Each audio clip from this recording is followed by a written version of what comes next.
we mentioned this before we started recording, but the Maryland flag, it's very nice. It is. I think it's so unique, just like our awesome state of 6.2 million people. Are you running for office? It sounds like maybe yes. All right. Well, I'm very excited to have you on because, you come from a military background. So that gives you a bit of a different take than your typical politician. And so currently in Washington, a lot of people see China as a strategic competitor, not an adversary. How do you feel about that coming from your military background? I was in the building, the Pentagon, when the debates were going on in the administration about what to call China. And specifically, there was this wrestling match between calling them a pacing threat and a pacing challenge. And the Doves won out in the midst of that discussion and called them a pacing challenge. They did so, at least according to their rationale, so that they wouldn't actually create something that was a threat that otherwise wouldn't be a threat if we called them something differently. But I do think that it undersells the nature of the strategic challenge that exists with China by just calling them a pacing challenge instead of a pacing threat. It sounds like maybe we're playing a game of ping pong with them instead of this major, important geopolitical struggle that is certainly the struggle of our day. Well, this is the thing I find strange about the China Doves. In their mind, it almost is like China has no agency of its own. They just react to whatever the U.S. does. They don't have any strategic ambitions of their own, any desires or goals. No, I think that you're right. And I think that as you look back to 1999 and those two Chinese Communist Party colonels that crafted their strategy of unrestricted warfare, you see that they do have agency and that they do have objectives of their own. And those objectives in many ways are exactly counter to American objectives. And thus, I believe that we should see them far more than just a challenger, but as a threat because of the nature of how those objectives in unrestricted warfare have been playing out for the last 25 years. And they are showing themselves to be far more than just a competitor or a challenger. They are indeed a threat. Well, I'm glad you brought up unconventional warfare or unrestricted warfare. As your position as an Air Force general, you probably are hyper aware of some of these tactics. Can you give us some examples? Because I think a lot of Americans, they think of war, they think of, troops on the ground, bullets flying. That's not what China's doing. It is not. War. No, it is. And look back to $700 billion of American stolen intellectual property a year. That has a real impact on our country. A year. Or Chinese communist clubs in U.S. colleges, or Chinese police stations in major U.S. cities, or the spy balloon fiasco from a year ago, or encircling the United States with spy stations like the one that currently is stood up in Cuba. Those are examples that are far short of conventional war, but are starting to erode America's ability to allow the international order to remain that has benefited humanity since the end of World War II, that is free, open, prosperous, and secure. I think one really good example of unrestricted warfare I found out about recently is, TikTok. Well, TikTok period is an example. But specifically, after Hamas attacked Israel, there was this surge in TikTok of, very pro-Hamas rhetoric on TikTok being pushed. Well, we can assume by the Chinese Communist Party, driving a narrative to influence American youth who maybe had no knowledge of the conflict outside of what they were getting from TikTok.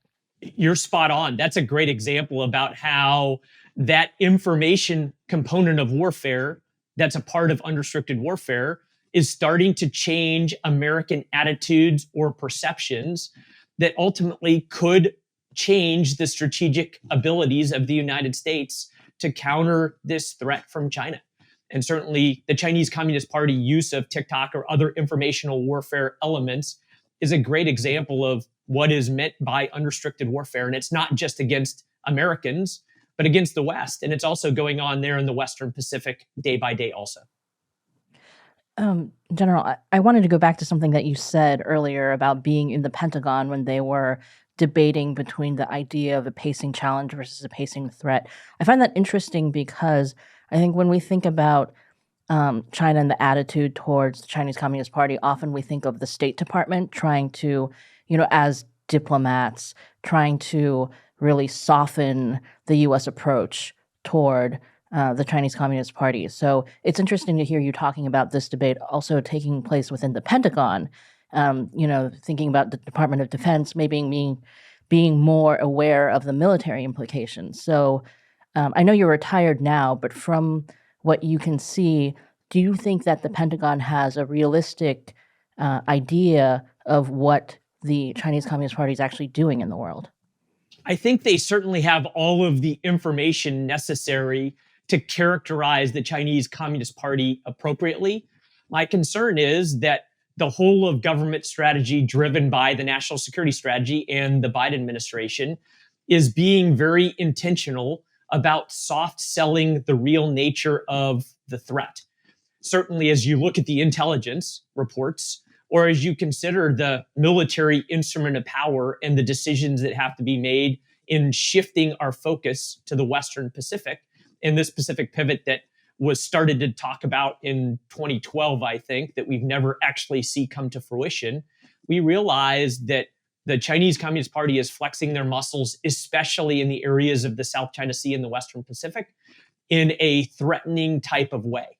But the concern is, as everybody has a boss, and the Secretary of Defense and the Defense Department are taking their cues from the Biden administration and President Biden himself, that he is being extremely careful to soft sell the nature of the threat, when the reality is that we can't properly prepare for the threat or deter the threat unless we understand the realistic nature of what the threat is all about.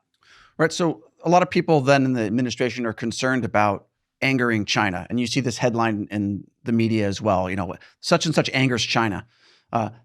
Is that a concern? Or like if we soften our approach, will that change China's behavior? Or is standing up to them going to cause them to invade Taiwan, for example?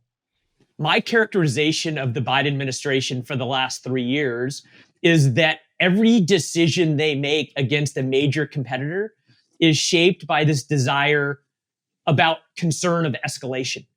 You see it in the Middle East and with Iran. You see it with Putin and in Eastern Europe. And you certainly see it in the Western Pacific. And it's as if President Biden himself, the only real strategic consideration he makes in a lot of these decisions is this overwhelming concern about escalation. We even saw it this morning as we woke up to hear about how the Biden administration finally, after 2 months, struck back against the Houthis. But now there's this massive concern that maybe things will escalate as a result. The problem is, as I've seen in Iraq firsthand, or I've seen leading international affairs for the Air Force and the Space Force firsthand, is that these malign elements in the international sphere actually feed off of American weakness. And the more concerned we are about escalation, the more likely it is that escalation will occur because those malign elements, China, Russia, Iran, North Korea, don't believe that the United States will actually do anything to stop them.